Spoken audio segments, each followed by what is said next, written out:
এতিয়া আমি exercise 5.2 15 number প্ৰশ্নটো কৰিম। প্ৰশ্নত কি কোৱা আছে? এনৰ কি মানৰ বাবে 63, 65, 67 ...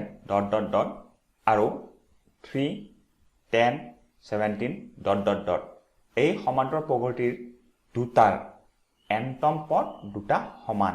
আমাক কি কৈছে? দুটা সমান্তৰ প্ৰগতি দিছে আৰু এই সমান্তৰ প্ৰগতি দুটাৰে এনতম পদ দুটা সমান হলে আমাক এনৰ মান উলিয়াব দিছে।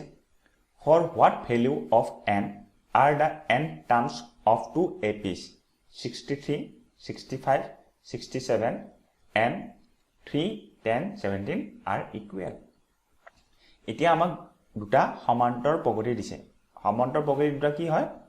63, 65, 67 এইটো এটা সমান্তৰ প্ৰগতি আৰু দ্বিতীয় সমান্তৰ প্ৰগতিটো 3, 10, 17 ... এতিয়া প্ৰথম সমান্তৰ প্ৰগতিটোৰ প্ৰথম পদ কি আছে? 63 আছে, দ্বিতীয় পদ 65 আছে, তৃতীয় পদ 67 আছে। গৈ গৈ গৈ এনতম পদ। এতিয়া এনতম পদটো আমি নেজানো। তেনেকৈ দ্বিতীয় সমান্তৰ প্ৰগতিটোৰ প্ৰথম পদ কি আছে? 3 আছে, দ্বিতীয় পদ 10 আছে, তৃতীয় পদ 17 আছে। গৈ গৈ গৈ bn মানে এনতম পদটো আমি নেজানো। এতিয়া কিন্তু আমাক প্ৰশ্নত কৈছে যে এনতম পদ দুটা সমান। এতিয়া প্ৰথম সমান্তৰ প্ৰগতিৰ যদি আমি পদটো an ধৰিছো, দ্বিতীয় সমান্তৰ প্ৰগতিটোৰ আমি bn ধৰিছো, যেহেতু পদ কেইটা বেলেগ বেলেগ। দুটাৰে যদি আমি an ধৰিলো হয় কি বুজালে হয়? পদ দুটা একে বুলি বুজালে হয়। কিন্তু আমাক প্ৰশ্নত কৈছে যে সমান্তৰ প্ৰগতিৰ দুটাৰ এনতম পদ দুটা সমান, মানে প্ৰথম সমান্তৰ প্ৰগতিৰ যদি এনতম পদটো an হয়, দ্বিতীয় সমান্তৰ প্ৰগতিৰ যদি bn হয়, কি কৈছে? ইকুৱেল হ'ব বুলি কৈছে, মানে সমান বুলি কৈছে। আমি এনেকৈ লিখিব পাৰো। এতিয়া প্ৰথম সমান্তৰ প্ৰগতিৰ প্ৰথম পদটো আমি জানো কি হয়? a1 কি হ'ব? 63 মানে প্ৰথম পদ। আৰু সাধাৰণ অন্তৰ মানে প্ৰথম সমান্তৰ প্ৰগতিৰ সাধাৰণ অন্তৰ বা কমন ডিফাৰেন্স কি হ'ব? d1 ধৰিছো। 65 মানে 63 মানে দ্বিতীয় পদ মাইনাছ প্ৰথম পদ কৰিলে আমি 2 পাম, d1। তেনেকৈ দ্বিতীয় সমান্তৰ প্ৰগতিৰ প্ৰথম পদ কি হ'ব? b1 আৰু আমাক প্ৰশ্নত কি দিয়া আছে? 3 দিয়া আছে। আৰু সাধাৰণ অন্তৰ বা কমন ডিফাৰেন্স কি হ'ব? d2 কি হ'ব? দ্বিতীয় পদ 10 মাইনাছ প্ৰথম পদ 3।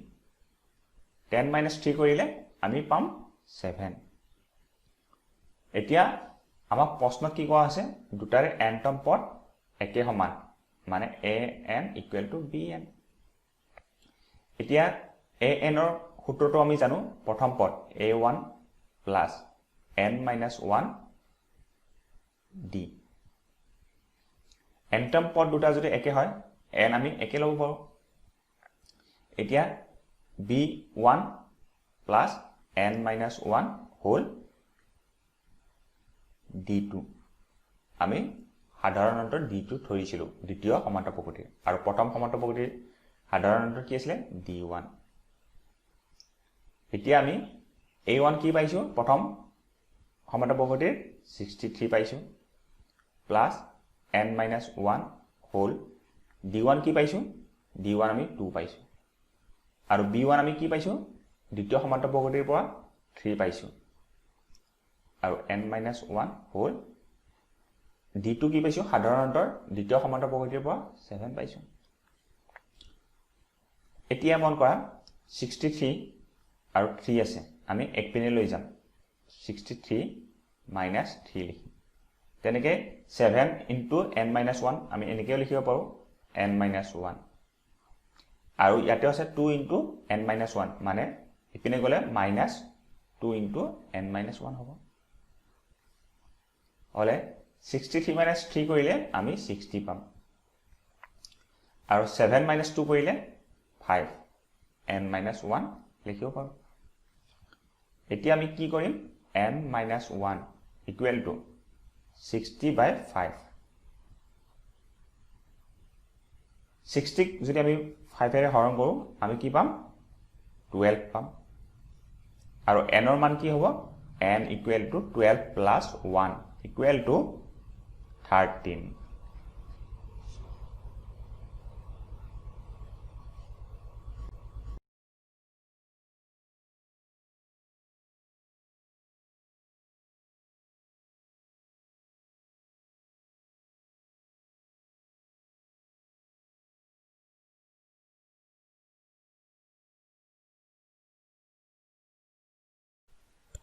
এতিয়া আমি এক্সাৰসাইজ 5.2 ৰ 16 নম্বৰ প্ৰশ্নটো কৰো আহা প্ৰশ্নত কি কোৱা হৈছে এটা সমান্তৰ প্ৰগতিৰ তৃতীয় পদটো 16 আৰু সপ্তম পদটো পঞ্চম পদতকৈ 12 ডাঙৰ সমান্তৰ প্ৰগতিটো নিৰ্ণয় কৰা determine the AP whose third term is 16 and the seventh term exceeds the 5 time by 12 এতিয়া আমাক কৈছে যে তৃতীয় পদটো মানে A3 তৃতীয় পদ A3 কি দিয়া আছে আমাৰ প্ৰশ্নত 16 বুলি দিয়া আছে আৰু কৈছে সপ্তম পদ মানে 7 টাৰ্ম বা 7 নম্বৰ পদটো কি কৈছে A7 সপ্তম পদ বা 7 টাৰ্ম কি কৈছে পঞ্চম পদতকৈ মানে A5 তকৈ কিমান বেছি বুলি কৈছে 12 বেছি 7 term exceeds the 5th term by 12 মানে কৈছে যে সপ্তম বা 7 টাৰ্মটো A5 মানে পঞ্চম পদতকৈ 12 ডাঙৰ এতিয়া আমি A3 ৰ সূত্ৰটো জানো A3 ৰ সূত্ৰটো কি হ'ব প্ৰথম পদ A1 plus 2D সাধাৰণ অন্তৰ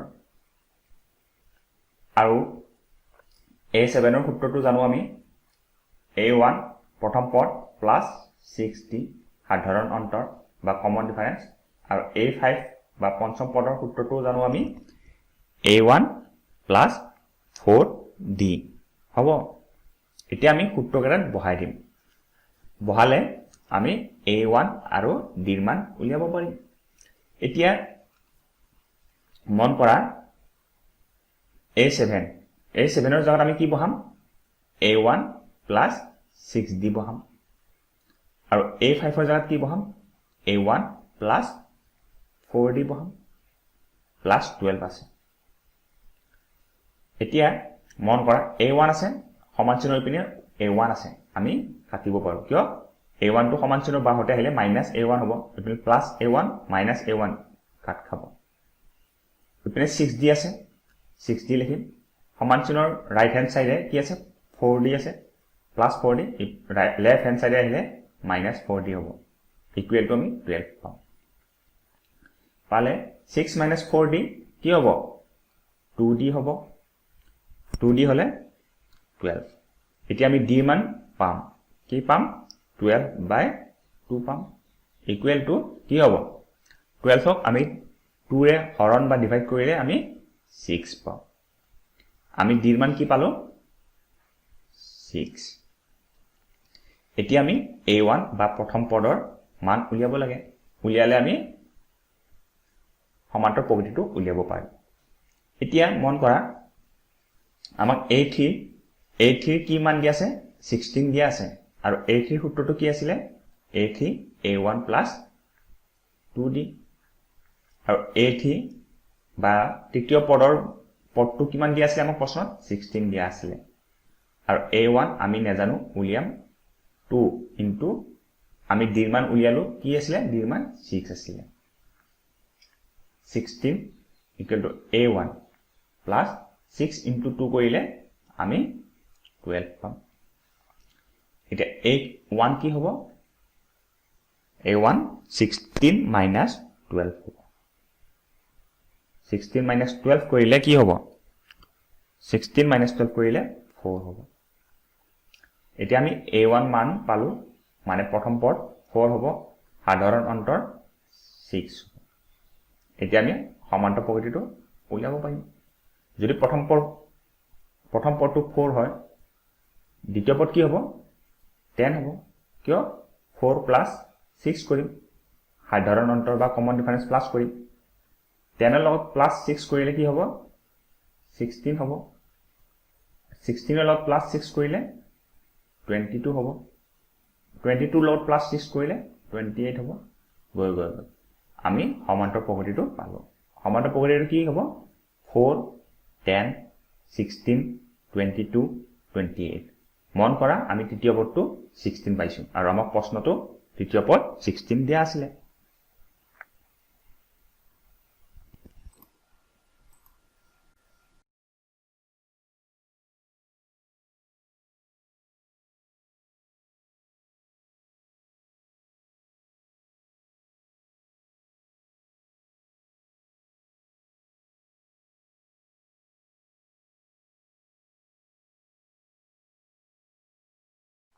এতিয়া আমি এক্সাৰসাইজ 5.2 17 নম্বৰ প্ৰশ্নটো কৰো আহা প্ৰশ্নত কি কৈছে 3 8 13 শেষ পদটো কি দিয়া আছে 253 দিয়া আছে মন কৰিবা শেষ পদটো 253 দিয়া আছে এই সমান্তৰ প্ৰগতিটোৰ শেষৰ ফালৰ পৰা মন কৰিবা শেষৰ ফালৰ পৰা আমাক কি কৈছে শেষৰ ফালৰ পৰা 20তম পদটো নিৰ্ণয় কৰা আমাক কৈছে যে শেষৰ ফালৰ পৰা বা লাষ্টৰ পিনৰ পৰা আমাক 20তম পদটো উলিয়াব দিছে find da 20th term from the last term of the AP 3 8 13 253 এতিয়া আমাক সমান্তৰ প্ৰগতিটো কি দিয়া আছে 3 8 13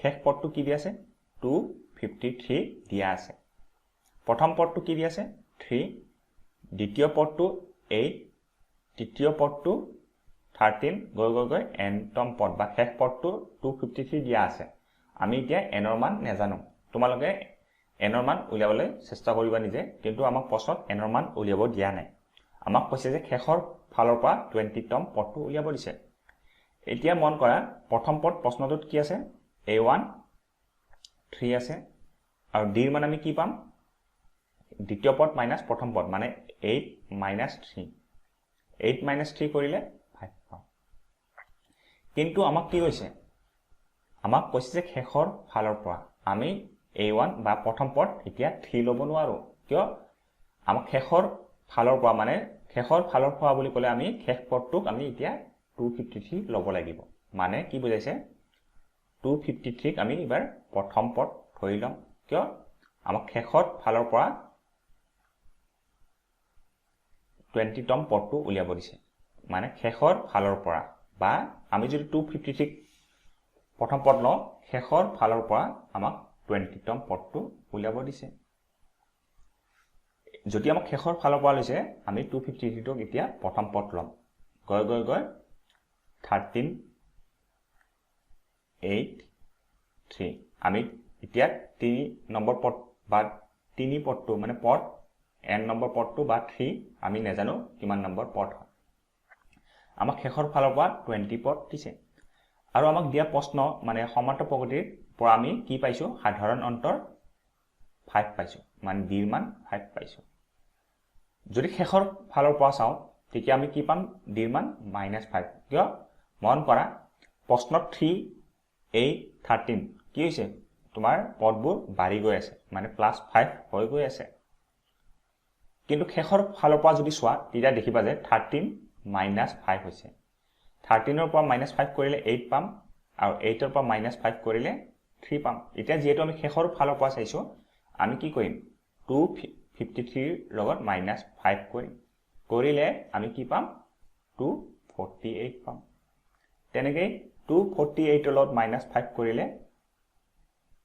2 কি হ'ব 43 হ'ব তেতিয়াহে দেখিবা যে 253 ৰ পৰা কমি গৈ গৈ গৈ 3 পাইছো বা 3 ৰ পৰা 3 8 13 গৈ গৈ বাঢ়ি গৈ 253 হ'ব শেষৰ ফালৰ পৰা যদি আমাক প্ৰশ্নত কয় তেতিয়া আমি সমান্তৰ প্ৰগতিখন উল্টা কৰি দিম কৰি যদি সাধাৰণ অন্তৰ আমি প্ৰশ্নত +5 পাইছো আমি উল্টা কৰি দিয়াৰ পিছত আমি সাধাৰণ অন্তৰ -5 পাম ধৰা আমি B1 প্ৰথম পদ কি লম এতিয়া 253 লম আৰু সাধাৰণ অন্তৰ কি লম -5 লম শেষৰ ফালৰ পৰা যদি আমাক এনেকুৱা প্ৰশ্ন দিয়ে আমি সদায় শেষৰ পদটো আমি প্ৰথম পদ ধৰি ল'ম এতিয়া আমাক শেষৰ ফালৰ পৰা 20তম পদ উলিয়াব দিছে আৰু সূত্ৰটো কি হ'ব b1 + 19 * d আমাক 20তম পদ মানে 20th টাৰ্ম উলিয়াব দিছে উলিয়ালে প্ৰথম পদ এতিয়া আমি কি ল'ম 253 + 19 into -5 253 19 into -5 কৰিলে মাইনাস কি হ'ব -95 হ'ব 253 আমি যদি -95 কৰো কি হ'ব 8 5 1 158 এতিয়া আমি 20তম পদটো কি পাইছো 20তম পদটো আমি 158 পাইছো আৰু এটো আমি কি কৰিছো শেষৰ ফালৰ পৰা পাইছো এতিয়া শেষৰ ফালৰ পৰা পাইছো আমি কি 20তম পদটো 158 মন কৰিবা এই 20তম পদটো শেষৰ ফালৰ পৰা